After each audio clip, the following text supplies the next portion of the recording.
Brace த Lord. ஆதியாகமத்தில் ஆண்டவர் முதலில் ஆதாமை படைத்தார், இது ஆணாதிக்கம் அல்லவா என்று கேட்கும் சகோதரர்களுக்கு மேலும் ஒரு விளக்கம்.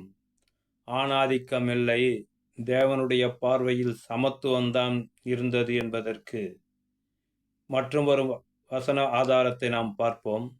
ஆதியாகமம் 22 அதிகாரம் 23 வசனத்தில், அப்பொழுது ஆதாம், இவள் என் எலும்பில் எலும்பும் என் மாம்சத்தில் மாம்சமாய் இருக்கிறாள், இவள் மனுஷனில் இருந்து எடுக்கப்பட்டபடியால் மனுஷி எனப்படுவார், இது நிமித்தம் புருஷன் தன் தகப்பனையும் தன் தாயையும் விட்டு தன் மனைவியோடு இசைந்திருப்பான், அவர்கள் ஒரே மாம்சமாய் இருப்பார்கள் என்று எழுதப்பட்டிருக்கிறது.